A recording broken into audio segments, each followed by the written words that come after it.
Hello students, हम आज जो है असेसमेंट फॉर लर्निंग जो हमारा सब्जेक्ट है इसका जो है 10वां क्वेश्चन करने जा रहे हैं। 10वां लेक्चर हम बनाने जा रहे हैं, जिसमें कि जो है हमारा आज का जो टॉपिक है वो है normal probability curve. Normal probability curve क्या होती है, इसका क्या कंसेप्ट है, ठीक है, एंड कैरेक्टरिस्टिक्स, इसकी विशेषताएं क्या है।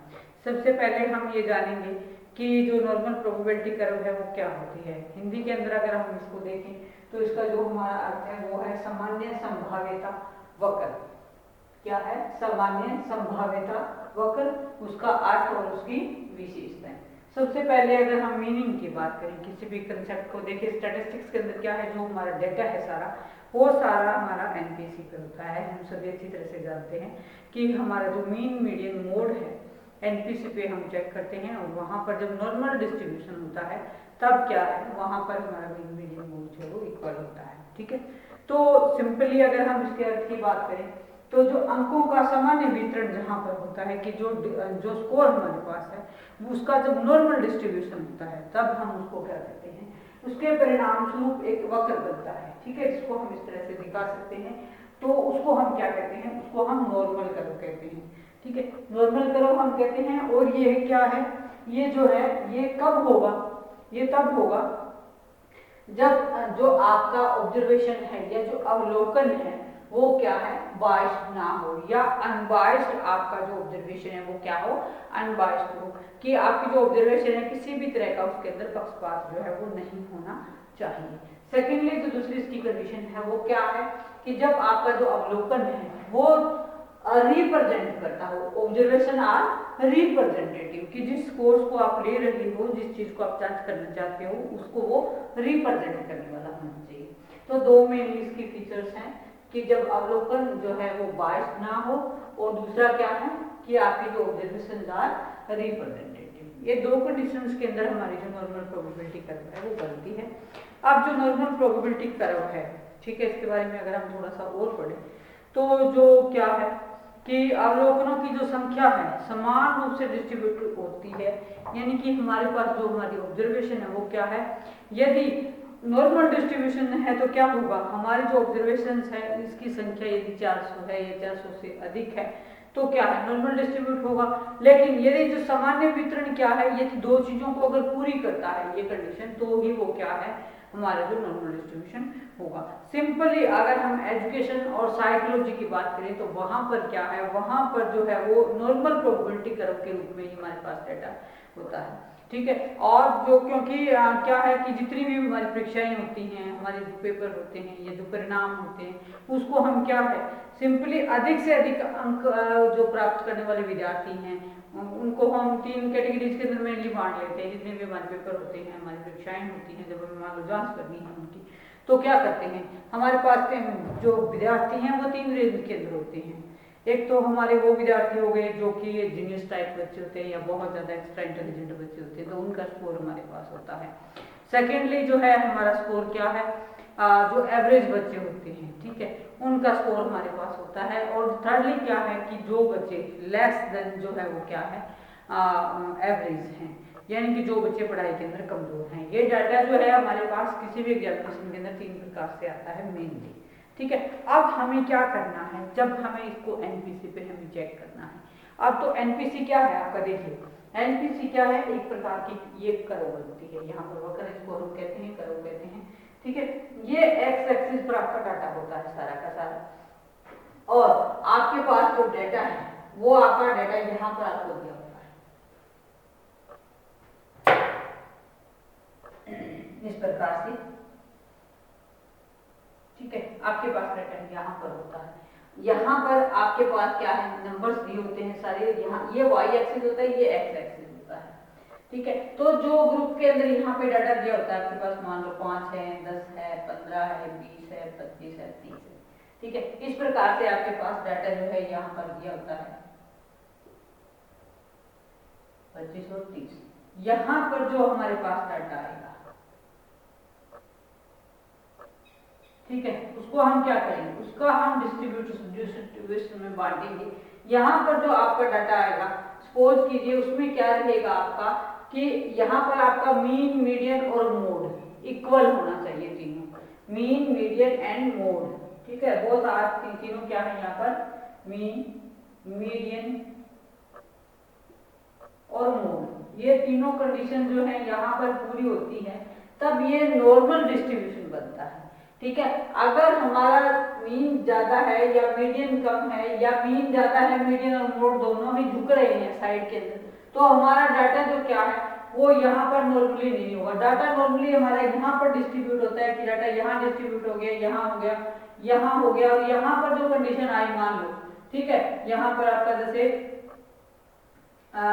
10 हो गया, 20 हो गया, 30 हो गया, 40 हो गया, 50 हो गया, 60 हो गया, 70 हो गया, इस तरह से अगर हम इसको माप रहे हैं, ठीक है। तो देखिए फ्रेंड्स, यहाँ पर जो डाटा है वो एवरेज डाटा है।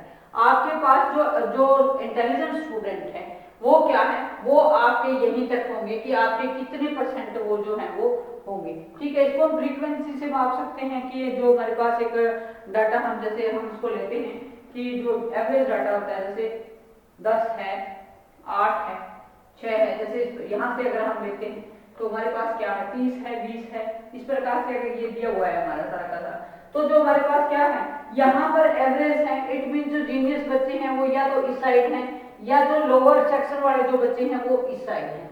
इस साइड अगर जीनियस है तो इस साइड क्या है आपके, वो लोअर कैटेगरी वाले बच्चे हैं। जो नॉर्मल बच्चे हैं वो कितने हैं आपके, वो आपके 40 हैं, यहाँ पर 40% जिसको हम कह सकते हैं, ठीक है। तो ये नॉर्मल डिस्ट्रीब्यूशन यहाँ पर होता है।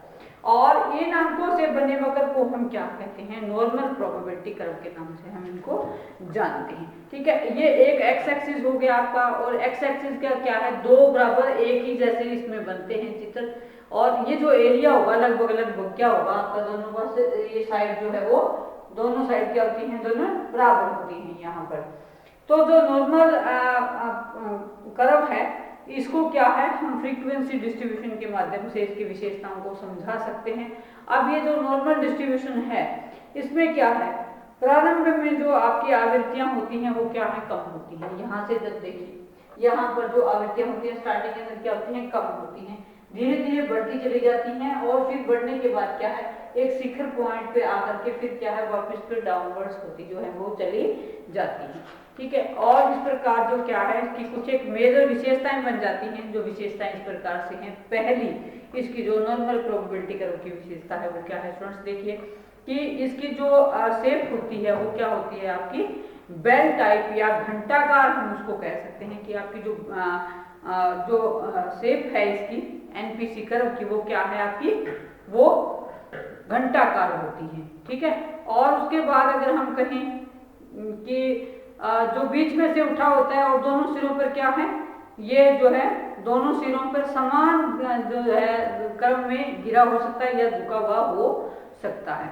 उसके बाद यहाँ पर क्या है, एक चीज हमने और देखी, देखिए ये यहाँ से स्टार्ट होता हुआ यहाँ पर शिखर पर गया और फिर ये ढलता हुआ यहाँ पर वापिस आ गया, है ना। तो एक चीज और हमने देखी कि जो मीन मीडियन मोड है हमारा, वो यहाँ पर हमारा क्या होता है, इक्वल होता है इसके अंदर। फिर जो है यदि देखें तो बीच में एक जो रेखा खींच दी जाए, मान ली ये जो रेखा मैंने यहाँ पर खींची है आपको जो दिख रही है, ये क्या है, ये आपको ऐसे रिप्रेजेंट कर रही है कि जो दो बराबर बराबर भागों में जो एनपीसी है हमारा बंटा हुआ है, और 50% जो फ्रीक्वेंसीज हैं एक रेखा के भाग में यहाँ पर आ जाती हैं कि 50% जो है ये आवृत्तियां जो है वो इस साइड आपकी, और 50% जो आपकी आवृत्तियां हैं वो इस साइड हैं। दोनों जो बराबर बराबर भागों के अंदर ये जो नॉर्मल प्रोबेबिलिटी कर्व आपका है वो बनता है, ठीक है। अब इसके अंदर नेक्स्ट हम देखें तो इस वक्र में क्या है, मध्यभाग बिंदु पर स्थित कोटि की जो ऊंचाई है वो मैक्सिमम होती है। यहाँ पर ये वाला जो बिंदु है जहाँ पर ये जो कर्व है हमारे, जहाँ से स्टार्ट होते हुए ये कर्व जब ऊपर की तरफ जाती है तो यहाँ पर जो पॉइंट होता है ये पीक पॉइंट होता है इसका, ठीक है। यहाँ पर मैक्सिमम आवृत्तियां जो हैं वो इसकी होती हैं। फिर नेक्स्ट इसमें हम बात करें कि इनमें क्या है, मध्यांक के निकट अधिक आवृत्ति होती है, जैसे जैसे मध्यांक से दूर चले जाते हैं वैसे वैसे क्या है आवृत्तियां जो है वो घटती चली जाती है। अब यहाँ पर क्या है, यहाँ पर ये हमारा मीन है, मिड पॉइंट है, ठीक है। यहाँ मिड पॉइंट का मतलब क्या है, मीन है, जहाँ यहाँ पर जो आवृत्ति होगी वो सबसे ज्यादा होगी, और यहाँ से जब जितनी दूरी पर चली जाएगी हमारी आवृत्तियां, उतनी ही आवृत्तियां जो है वो हमारी क्या होगी, विचलन आवृत्तियों के अंदर आता चला जाएगा। उसके बाद हम बात करते हैं कि जो सामान्य वितरण है दो प्रकार का होता है। एक हमारा होता है इसके अंदर स्कीवनेस और दूसरा होता है हमारा कोर्टेसिस, जिसको हम क्या कहते हैं, जिसको हम कहते हैं विषमता और कुकूटता। पहला विषमता या स्कीवनेस और दूसरा कुकूटता।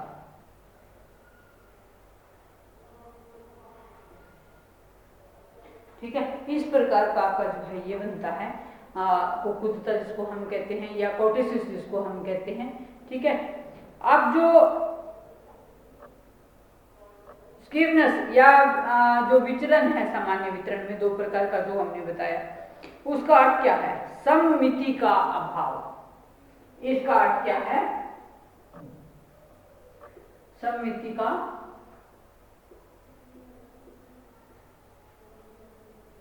अभाव। इसका अर्थ क्या है, सममिति का अभाव हम इसको यहां पर कहेंगे। ठीक है, अब जो आगे देखिए कि जब वितरण के प्राप्तांक अपने मध्य बिंदु से इधर उधर समान रूप से वितरित नहीं होते, ये कभी भी जरूरी नहीं है कि जो डिस्ट्रीब्यूशन है वो दाएं और बाएं हमेशा बराबर होगा। ठीक है, ये कम भी हो सकता है, ये ज्यादा भी हो सकता है, ये ज्यादा भी हो सकता है और ये कम भी हो सकता है। ये कोई जरूरी नहीं है कि जो बच्चे जीनियस हैं या जो बच्चे एक्स्ट्रा ऑर्डिनरी बच्चे हैं, जो इंटेलिजेंट बच्चे हैं, वो उसी विचरण उनका डाटा जो है उसी तरह से जो है वो डाइवर्ट होगा जिस तरह से जो है वो वीकर सेक्शन का होगा या वीकर स्टूडेंट्स का होगा। ऐसा कोई जरूरी नहीं है। वीकर स्टूडेंट्स की जो डिविएशन है वो मीन से वेरी हो सकती है एज कंपेयर टू जो है जीनियस स्टूडेंट्स। ठीक है, तो यहाँ पर ये कोई जरूरी नहीं है कि सेम होगा, तो उसको हम कहेंगे सममिति का अभाव। अब जो सममिति का अभाव है, ऐसी स्थिति में क्या है, वितरण का जो माध्य, मध्यांक और बहुलांक जहां पर एक बिंदु पर ना पढ़ के अलग अलग पढ़ते हो, और विषमता की स्थिति में क्या है, सामान्य जो कर्व जो बनती है वो फिर जो है वो बेल शेप ना होकर के जो है उसका स्वरूप दूसरा हो जाता है। कि अब तो यहाँ पर ये घंटी के आकार का आपको दिखाई दे रहा है कि जैसे एक घंटी होती है, मिनट की घंटी हम सब देखी होगी, उस हिसाब से हमारी जो वक्र बन रही है। लेकिन उस साइड उस कंडीशन में जब मीन मीडियन मोड एक जैसे ना होकर के एक पॉइंट पर ना होकर के जो डाइवर्ट हो जाते हैं, तो वहां पर जो आपका बनता है वो आपके उसके अंदर क्या है, उसको हम स्कीवनेस कहते हैं। ठीक है, अब गैरेट के अकॉर्डिंग हम डेफिनेशन देखते हैं। गैरेट क्या कहते हैं, गैरेट कहते हैं कि किसी भी वितरण को विषम तब कहा जा सकता है जबकि उस वितरण का मध्यमान और मध्यांक वितरण भी अलग अलग होते हैं। यानी कि जो मीन है और जो मीडियन है वो क्या है, किसी भी डिस्ट्रीब्यूशन के अंदर जब अलग अलग होगा, दोनों के अंदर सेम नहीं होगा, उस कंडीशन के अंदर आपका क्या है, नॉर्मल डिस्ट्रीब्यूशन नहीं होगा। और जो संतुलन है आपका वो क्या है, एक तरफ से बदल करके दूसरी तरफ चला जाएगा और बाईं ओर होगा वो, या फिर क्या होगा, दाईं ओर होगा। बाईं ओर कौन सा, जो आपकी वक्र है इसका अगर इस साइड है तो बाईं ओर हो गया, आपके हाथ के इस साइड है तो वो आपका क्या है, दाईं ओर हो गया। तो आपका जो मीन है, मीन से आपका जो मीडियन है या जो मोड है वो क्या है, चेंज इसमें होगा। ठीक है, हाँ समझ आ रही होगी शायद सभी को। तो जो नॉर्मल डिस्ट्रीब्यूशन का जो माध्य और मध्यांक है, दोनों का मान हमेशा क्या होता है, एक ही होता है। चाहे वो क्या है, माध्य है अथवा मध्यांक है, दोनों का मान एक ही होगा। और जो विषमता है वो शून्य होती है। ठीक है, नॉर्मल डिस्ट्रीब्यूशन के अंदर जब हम बात करें। और जो है देखिए कहते हैं, गैरेट कहते हैं कि ए distribution is said to be skewed when the mean and the median fall at different points in a distribution and the balance is shifted to one side or the other, either left or right। यानी कि left और right कहीं भी एक side जा सकती है आपकी, जब आपका जो डिस्ट्रीब्यूशन है वो इस तरह से आपका चेंज हो जाता है। अब जो सामान्य नॉर्मल डिस्ट्रीब्यूशन कर्व है उसके अंदर क्या है, आपकी जो वैल्यू है, आपका जो डिस्ट्रीब्यूशन है वो एक ही पॉइंट पर होता है, तो दोनों का मान भी एक ही होगा। और विषमता क्या है, जीरो होगी, इसके अंदर शून्य होगी। आपकी माध्य और मध्यांक जितना एक दूसरे के नजदीक होंगे, जितने एक दूसरे के समीप होंगे, उतनी ही क्या है, विषमता कम होगी। और जितना मीन से आपका मीडियन अलग चला जाएगा, मीन से मीडियन और मोड जब दूर चले जाएंगे, तो वहां पर आपकी जो विषमता है उतनी ही ज्यादा होगी। ठीक है, और उतना ही वितरण अधिक सम होगा। विषमता सम नहीं विषम होगा, ठीक है। अब जो विषमता है या जो स्कीवनेस जिसको हम कहते हैं, दो प्रकार की होती है। कौन कौन सी स्कीवनेस होती है आपकी? एक होती है आपकी पॉजिटिव स्कीवनेस, और जिसको हम क्या कह रहे हैं? विषमता यहाँ कह रहे हैं, विषमता, ठीक है। इसको हम क्या कहते हैं? स्कीवनेस, इसको हम कहते हैं स्कीवनेस।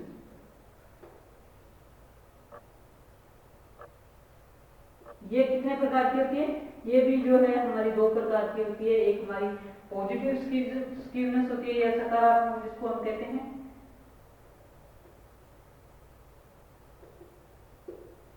पॉजिटिव स्कीवनेस,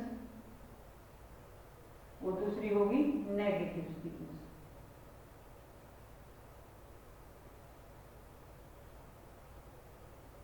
ठीक है, ये दो प्रकार की जो है हमारी स्कीवनेस इसके अंदर पाई जाती है, ठीक है। अब जो पॉजिटिव स्कीवनेस है हमारी, वो क्या होती है?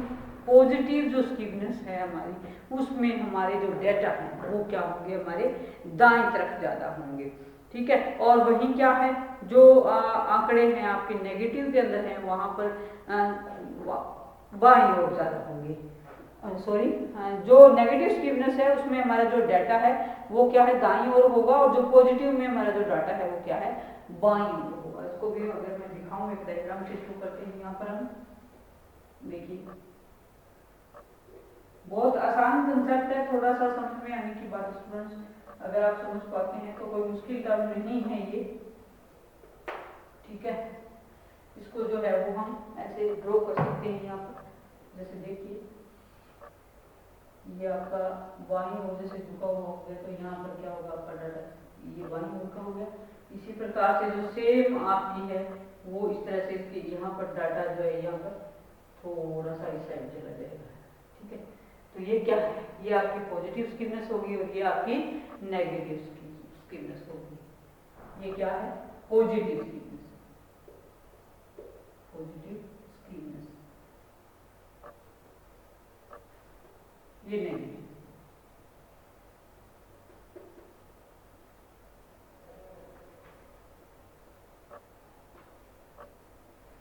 ठीक है, तो इस तरह से जो है हम ये स्कीवनेस यहाँ पर बना सकते हैं, और जो है आपका जो डेटा है इस तरह से एनपीसी पर हम शो कर सकते हैं। और इसके अलावा अगर हम देखें तो कई बार क्या है, हमारा जब वितरण है रेखा चित्र के द्वारा बनाया जाता है, और आधे से अधिक छात्रों के जो अंक हैं आधे से अधिक होते हैं, या फिर आवश्यकता से अधिक जो है वो आपका फ्लैट भी हो सकता है, तो उस कंडीशन को हम क्या कह सकते हैं?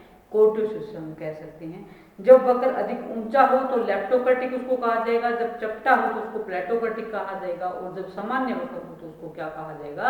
मेसोकर्टिक कहा जाएगा। यानी कि आपकी जो ये कंडीशंस हैं, ठीक है, उसमें क्या है, आपका जो पीक पॉइंट है वो क्या है? मध्य आवश्यकता से अधिक ऊंचा हो जाता है। जैसे कि हमने पहले डायग्राम बनाया कि जिसमें क्या था? इक्वल था हमारा। तो जब जब सब आवश्यकता से अधिक जब ऊंचा हो गया, फ्लैट हो गया, तो उसका चपटा हो गया, तो उस कंडीशन को हम क्या कहेंगे? कुकुत्ता या कोर्टोसिस कहेंगे। और जब जो वक्र है अधिक ऊंचा हो गया तो उसको हम क्या कहेंगे? लेप्टोकर्टिक कहेंगे। तो स्टूडेंट्स ये था हमारा सामान्य संभवता वक्र और इसकी विशेषताएं। इसको एक बार फिर से अगर हम देखें तो देखिए, अंकों का जो नॉर्मल डिस्ट्रीब्यूशन है, और नॉर्मल डिस्ट्रीब्यूशन होने से जो वक्र हमारा बनता है उसको हम क्या कहते हैं? एनपीसी कहते हैं, ठीक है। ये जब दो चीजों पर डिपेंड करता है, मेनली जब आपका जो अवलोकन है, ये जो ऑब्जर्वेशन है वो अनबायस्ड बायस्ड हो, बायस्ड न हो, अनबायस्ड हो, और दूसरा क्या है? आपका जो ऑब्जर्वेशन है वो क्या है? रिप्रेजेंटेटिव हो, ठीक है। आपका जो मीन मीडियन मोड है वो क्या है? एक जो रेखा जो कर्व हमारी बनती है, जिसके अंदर सिंपल हम कर्व बनाते हैं, एनपीसी जो बनाते हैं, वहां पर आपका मीन मीडियन मोड जो है वो बराबर होता है, वही हमारा क्या है? नॉर्मल डिस्ट्रीब्यूशन होता है। बाकी ये जो दो कंडीशंस हैं हमारी स्टीफनेस की, और ये नेगेटिव और पॉजिटिव की जब हम बात कर रहे हैं, तो ये वो कंडीशन होती है जब हमारा डाटा जो है वो मीन से दाएं या बाएं की तरफ फ्लैट हो।